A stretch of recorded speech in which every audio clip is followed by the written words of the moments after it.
Bienvenue au cœur du crime, un podcast issu des archives d'Europe 1. Savez-vous que plus d'un tiers des crimes et délits commis en France sont traités par la gendarmerie nationale? Je m'appelle Yann Kermadec. Je suis commandant de gendarmerie. Je dirige une section de recherche dont la mission essentielle est une mission de police judiciaire.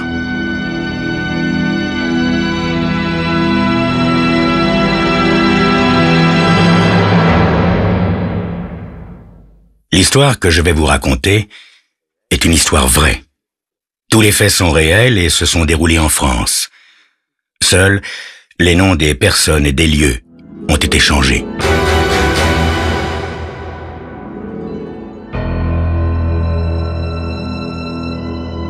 Il fait nuit et il pleut.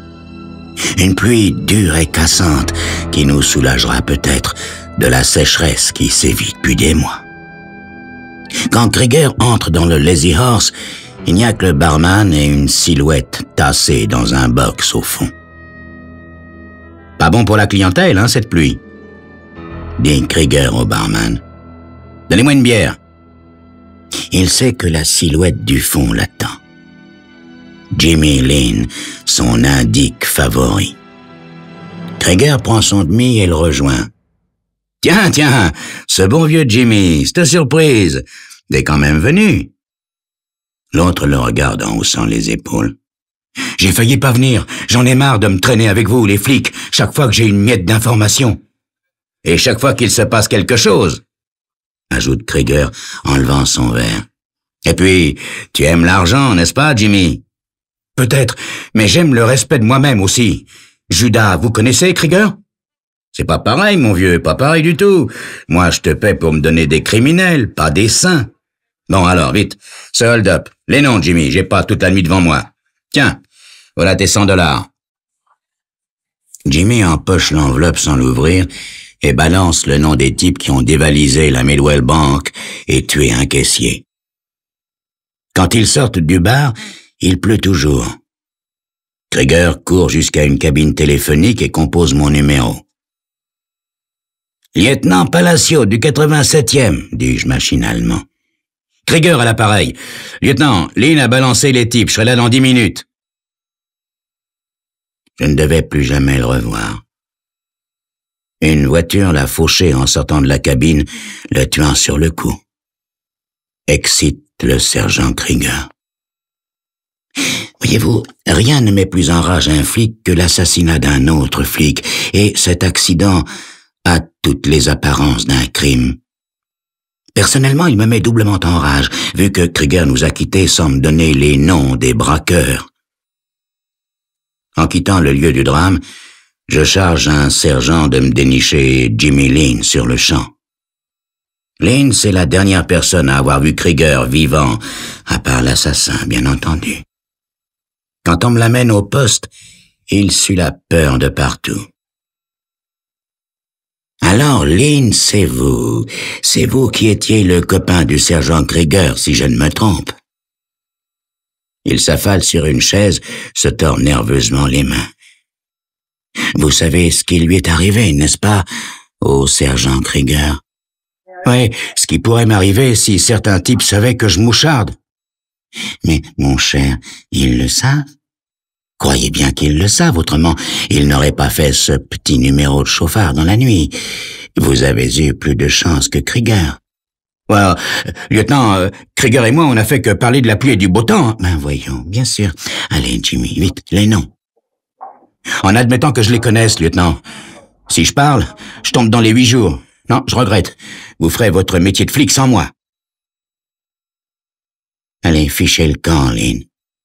Si vous changez d'avis, vous savez où me joindre.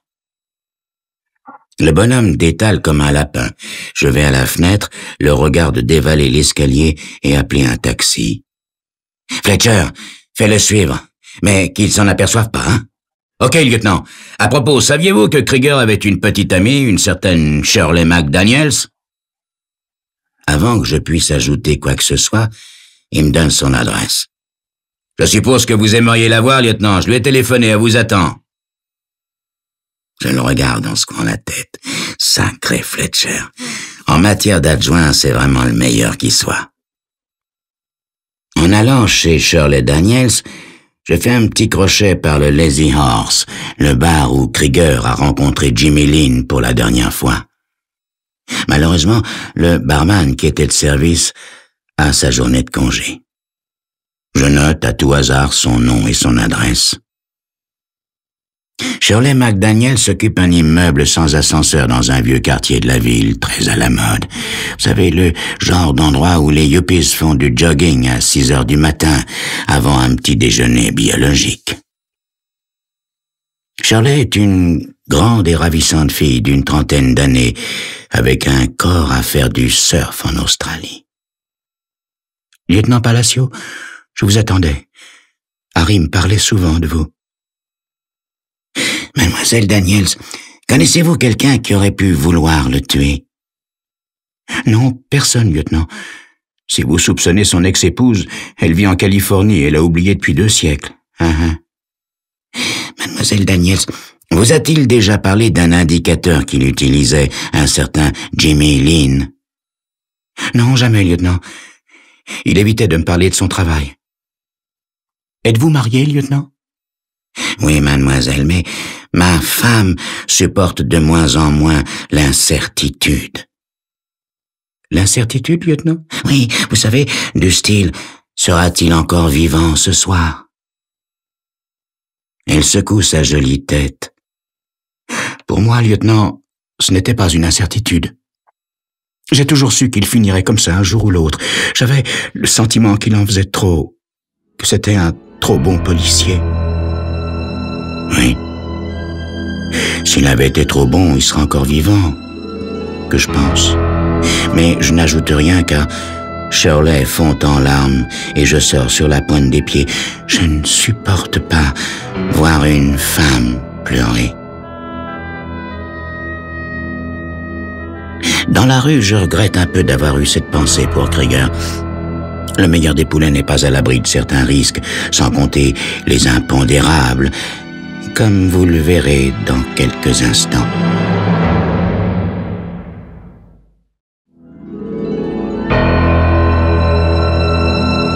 C'est une histoire moche, sordide et idiote. Un indicateur balance les auteurs d'un hold-up suivi d'un meurtre au sergent Krieger. Krieger me téléphone aussitôt pour me dire que c'est dans le sac et qu'il arrive. L'ennui, c'est qu'il n'arrivera jamais, vu qu'il se fait faucher par une bagnole en sortant de la cabine. Le drame, c'est qu'il a omis de me donner les noms des gangsters avant de quitter cette vallée de larmes. Après avoir lâchement pris congé de Shirley, l'ex-petite amie de feu Krieger, je rentre chez moi directement, le moral en forme de pneu à plat. Ma femme est à son bridge hebdomadaire. Je me sers un verre et je m'installe dans le seul fauteuil confortable du salon. Il fait nuit lorsque le téléphone me réveille. « C'est Fletcher, lieutenant. Lieutenant, il s'agit de Jimmy Lynn. » L'indique. « Oui, lieutenant, on a essayé de le tuer. Il est vivant et il est mûr pour passer à table. » J'arrive. La voiture de Jimmy Lynn a été détruite par une cartouche de dynamite dont la mise à feu a été déclenchée par la clé de contact. En principe, elle devait exploser quelques minutes plus tard. Heureusement pour lui, Jimmy avait oublié ses cigarettes. « J'ai appris que vous vouliez me parler, Jimmy. »« Ouais, lieutenant, et j'ai pas l'intention de m'arrêter. Je croyais pas que c'était eux qui avaient liquidé Krieger. »« Des noms, Lynn. Donnez-moi des noms. »« Oui, lieutenant. Frank Bello et Sandy quelque chose. Je connais pas son nom de famille. »« Ah, et on peut les trouver où? » De temps en temps, au Lazy Horse. J'aurais mieux fait de pas rencontrer Krieger là-bas. »« C'est bien, Jimmy. Nous vous offrons l'hospitalité quelque temps, à titre de protection. »« Quoi? Mais je veux pas aller en tôle, moi !»« Vous préférez le cimetière, Jimmy? »« Bon, d'accord, lieutenant. » Fletcher est l'homme qui surveillait la maison. Il a rien vu, lieutenant, mais le coupable a pu se glisser par la fenêtre du garage à l'arrière. On interroge les voisins. Je regarde l'heure. Bientôt 11 heures. Bon, Fletcher, on file au Lazy Horse. Le barman de service est en train de fermer quand nous arrivons. Ça n'est, une fois de plus, malheureusement pas celui qui travaillait quand Krieger a été tué. Je commence, je l'avoue, à perdre patience. Où est l'autre, votre collègue? Charlie? Il est de repos. Frank Bello, ça vous dit quelque chose? Une lueur fugace et sournoise traverse son regard. Vous avez intérêt à répondre, monsieur. Il vient de temps en temps. Et Sandy? Ouais, un ami de Frank Bello, ouais, je le connais aussi. Et Charlie, votre collègue, il les connaît aussi? La même lueur traverse son regard.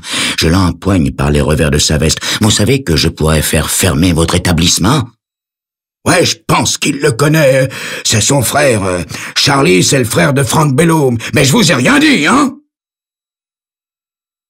20 minutes plus tard, Fletcher et moi nous escaladons en silence les marches d'un immeuble du Bronx.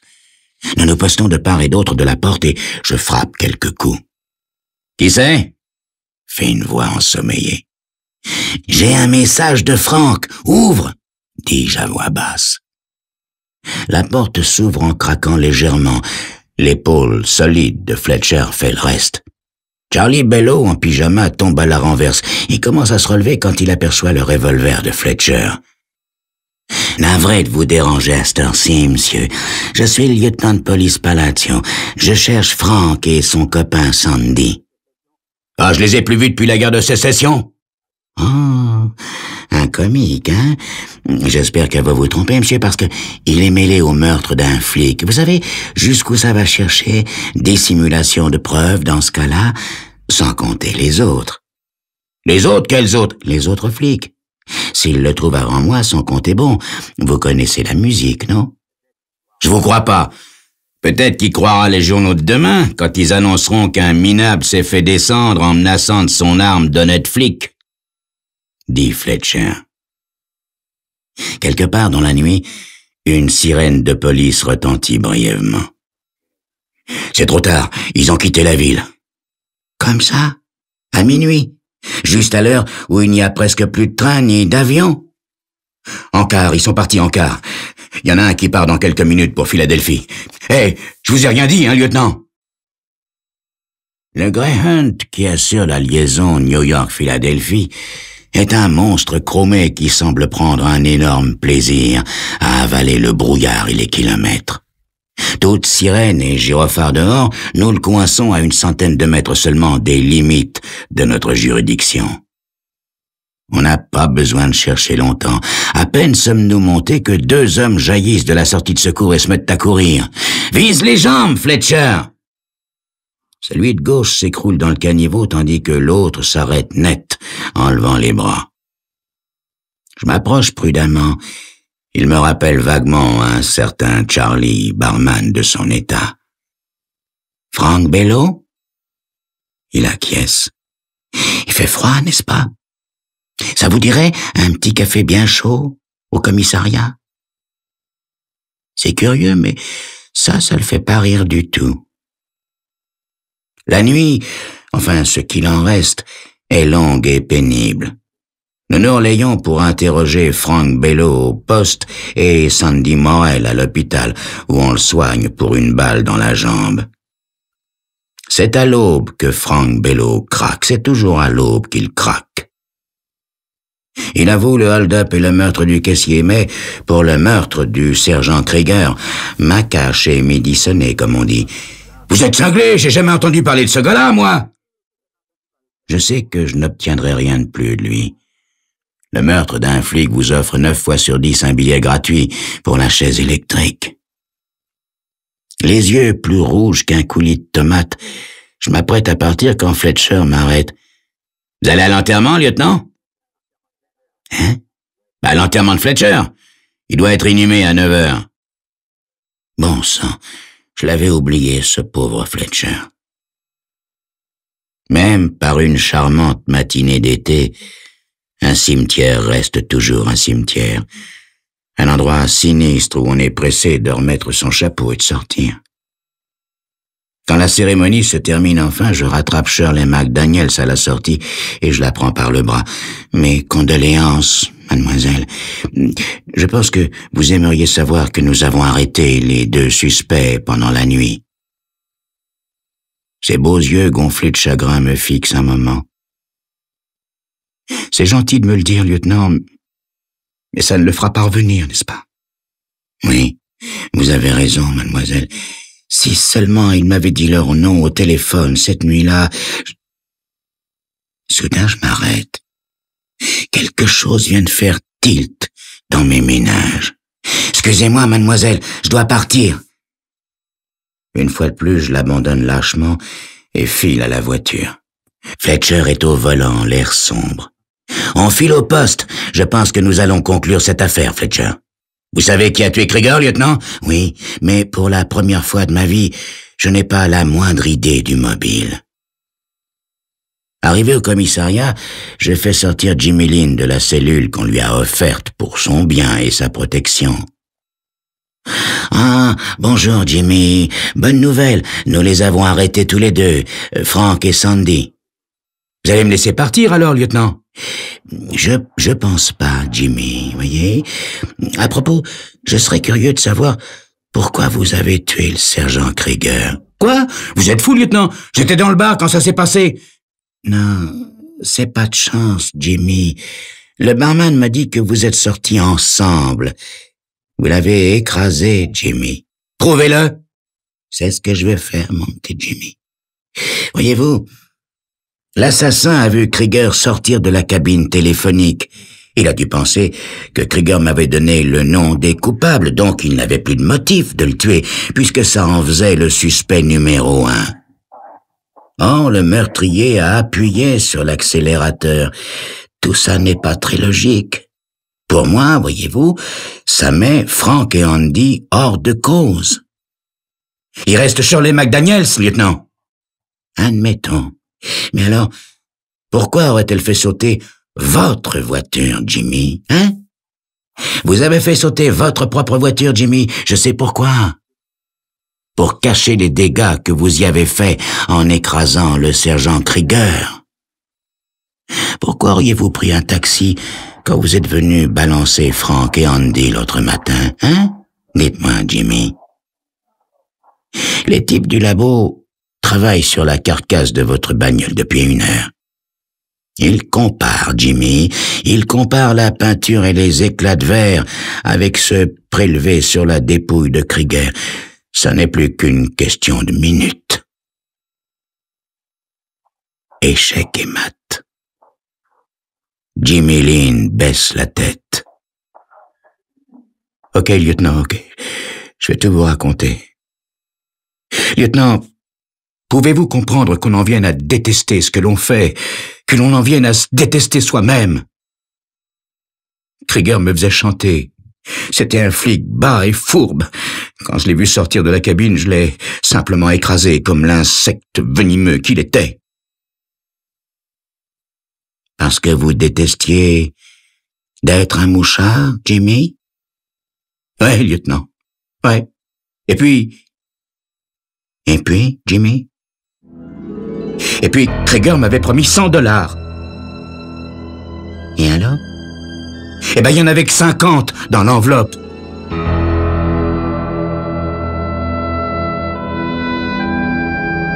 Vous venez d'écouter Au cœur du crime, un podcast issu des archives d'Europe 1. Réalisation, Julien Tarot. Production, Romy Azoulay. Patrimoine sonore, Sylvaine Denis, Laetitia Casanova et Antoine Reclus. Promotion, Marie Corpet. Au cœur du crime est disponible sur le site et l'appli Europe 1. Écoutez aussi l'épisode suivant en vous abonnant gratuitement sur votre plateforme d'écoute.